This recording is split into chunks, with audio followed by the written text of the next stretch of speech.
नमस्कार, मैं हूं निकिता और आप देख रहे हैं सत्यहिंदी.com। चलिए एक नजर डालते हैं अब तक की सुर्खियों पर। जम्मू कश्मीर में आतंकी हमले थमने का नाम नहीं ले रहे। मीडिया रिपोर्ट्स के मुताबिक श्रीनगर में आज रविवार को संडे मार्केट पर चरमपंथियों ने ग्रेनेड हमला किया है। पीटीआई की रिपोर्ट के अनुसार इस हमले में तकरीबन 5 लोग घायल हुए हैं। अधिकारियों ने बताया कि रविवार को चरमपंथियों ने श्रीनगर शहर के बीचों बीच एक भीड़भाड़ वाले बाजार में ग्रेनेड फेंका था। यह हमला कड़ी सुरक्षा वाले टूरिस्ट रिसेप्शन सेंटर के पास हुआ और आपको बता दें कि इससे एक दिन पहले ही भारतीय सुरक्षा बलों ने श्रीनगर के डाउनटाउन खनियार इलाके में लश्कर ए तैयबा के एक शीर्ष पाकिस्तानी कमांडर को मार गिराया था। अधिकारियों के मुताबिक पुलिस और अर्धसैनिक बलों को राहत बचाव के लिए मौके पर भेजा गया है और चरमपंथियों को पकड़ने के लिए तलाशी अभियान शुरू कर दिया गया है। इस ग्रेनेड हमले को लेकर जम्मू कश्मीर के मुख्यमंत्री उमर अब्दुल्ला ने अपने एक्स अकाउंट पर प्रतिक्रिया दी है। उन्होंने लिखा कि श्रीनगर के रविवार बाजार में निर्दोष दुकानदारों पर ग्रेनेड हमले की आज की खबर बेहद परेशान करने वाली है। निर्दोष नागरिकों को निशाना बनाने का कोई औचित्य नहीं हो सकता। सुरक्षा तंत्र को जल्द से जल्द हमलों की इस प्रवृत्ति को रोकने के लिए हर संभव प्रयास करना चाहिए ताकि लोग बिना किसी डर के अपना जीवन जी सकें। कांग्रेस नेता राहुल गांधी ने आज रविवार को अपनी बहन प्रियंका गांधी के लिए वायनाड सीट पर हो रहे उपचुनाव के लिए प्रचार किया। एक जनसभा को संबोधित करते हुए राहुल गांधी ने कहा कि यह पहली बार है कि मैं किसी सार्वजनिक सभा में अपनी बहन के लिए प्रचार करने आया हूं। आमतौर पर मेरी बहन मेरे लिए चुनाव प्रचार करती है। मेरे पहले, दूसरे, तीसरे और चौथे चुनाव में भी मेरी बहन ने ही मेरा प्रचार किया था। मेरी बहन ने मेरी माँ और पिता के लिए भी चुनाव प्रचार किया है। वह हमेशा से प्रचारक रही है और उसने कभी भी चुनाव नहीं लड़ा है। राहुल गांधी ने कहा कि इससे आपको उनके व्यक्तित्व के बारे में पता चल गया होगा। अब इस जनसभा में मेरे सामने एक विकल्प यह है कि मैं या तो एक राजनीतिक भाषण दूं या फिर वह भाषण दूं जो मैं अपने परिवार के सदस्यों को देना चाहूँगा। मैं आप सबसे वैसे ही बात करूँगा जैसे मैं अपनी माँ, अपने पिता या अपनी बहन से करता हूँ। मैं ऐसा भाषण देना चाहूँगा जिससे आपको उम्मीदवार के बारे में थोड़ा बहुत पता चले। कांग्रेस नेता प्रियंका गांधी ने भी वायनाड के मानंतवाड़ी में जनसभा को संबोधित किया।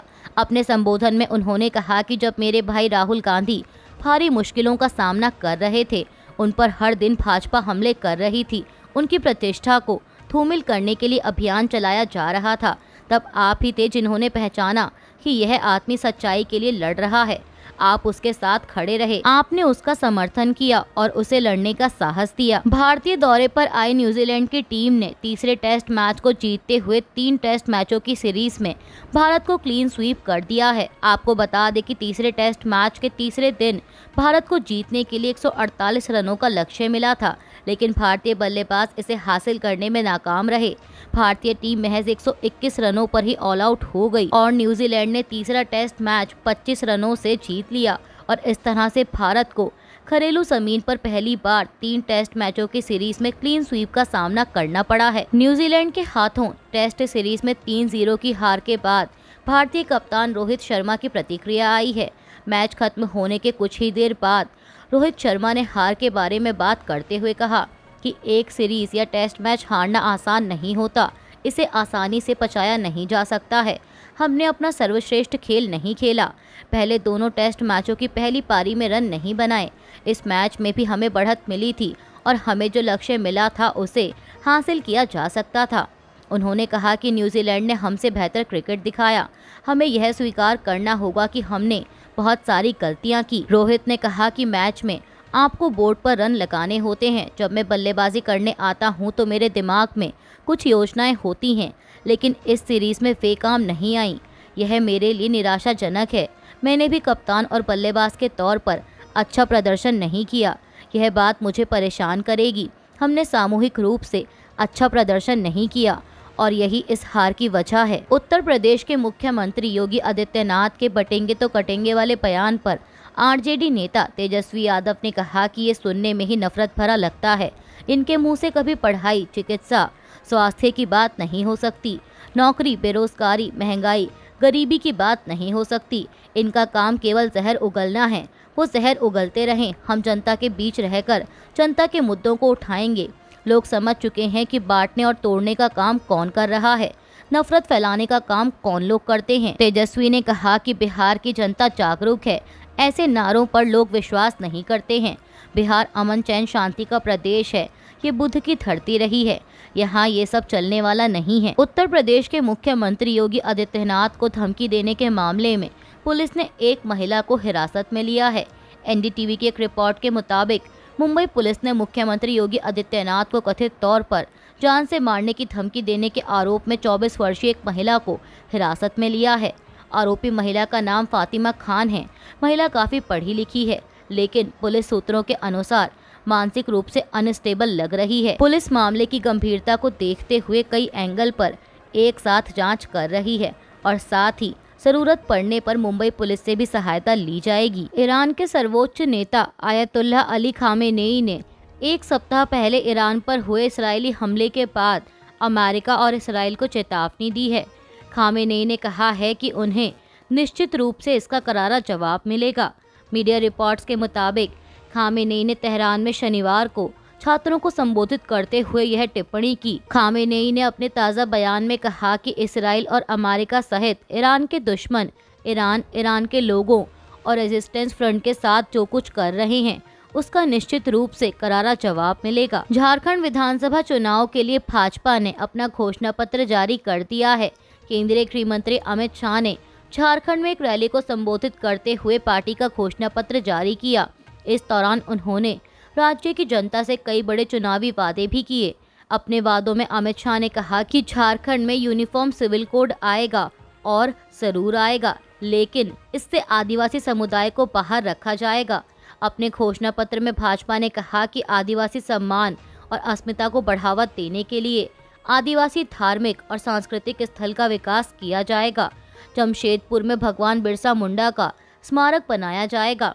इसके अलावा झारखंड की माताओं और बहनों को गोगो दीदी योजना के माध्यम से प्रति माह 11 तारीख को 2100 रुपए दिए जाएंगे। दीपावली और रक्षाबंधन पर एक गैस सिलेंडर मुफ्त और गैस का सिलेंडर 500 रुपए की कीमत पर दिया जाएगा। युवाओं के लिए घोषणा करते हुए केंद्रीय मंत्री ने कहा कि 5 साल के भीतर झारखंड के युवाओं के लिए 5 लाख रोजगार के अवसर पैदा किए जाएंगे। इसके अलावा करीब 3 लाख सरकारी पद निष्पक्ष और पारदर्शी तरीके से भरे जाएंगे। झारखंड में हर ग्रेजुएट और पोस्ट ग्रेजुएट युवा को हर महीने 2000 रुपए दिए जाएंगे। घोषणा पत्र के अलावा अमित शाह ने अपने संबोधन में राज्य की हेमंत सोरेन सरकार पर भी जमकर निशाना साधा। उन्होंने कहा कि घुसपैठियों को आपने पनाह दी है, घुसपैठियों में आपको अपना वोट बैंक दिखाई देता है। इस राज्य में घुसपैठियों की वजह से आदिवासियों की संख्या घट रही है, डेमोग्राफी बदल रही है और हेमंत सोरेन की सरकार अपनी धुन में मस्त है। गृह मंत्री ने कहा कि मैं आपसे वादा करता हूं कि भाजपा की सरकार आएगी तो घुसपैठियों को झारखंड से बाहर निकालेगी। हम रोटी, पेटी और माटी तीनों का संरक्षण करेंगे। अमित शाह ने आगे महिला सुरक्षा को लेकर कहा कि झारखंड में महिलाओं के खिलाफ अपराधों में 29% का इजाफा हुआ है और बलात्कार के मामलों में 42% की वृद्धि हुई है। हेमंत सोरेन सरकार महिलाओं की सुरक्षा में विफल रही है। झारखंड विधानसभा चुनाव के लिए जारी भाजपा के संकल्प पत्र पर सीपीआईएम नेता हन्नान मोहल्ला ने कहा कि उनका एक ही संकल्प है कि कैसे राज्य को बर्बाद किया जाए। जीत ना पाए तो पैसे से एमएलए एमपी खरीद लिए जाएं। उनका संकल्प पत्र केवल रास्ते में पड़े हुए अधूरे अखबार की तरह है, जिसका कोई मूल्य नहीं है। सीपीआईएम नेता ने कहा कि आखिर में वे सरकार को तोड़कर अपनी सरकार बनाने वाले हैं। अमेरिकी चुनाव में रिपब्लिकन पार्टी के उम्मीदवार डोनाल्ड ट्रंप ने अपने समर्थकों को एक खास संदेश दिया है। ट्रंप ने अपने संदेश में कहा कि अमेरिका अब एक कब्जा किया हुआ देश है, लेकिन यह जल्द ही एक कब्जा किया हुआ देश नहीं रह जाएगा। ट्रंप ने अपने संबोधन में कहा कि जब आप जीत रहे होते हैं तो आप बहुत थोड़े अंतर से हार भी सकते हैं।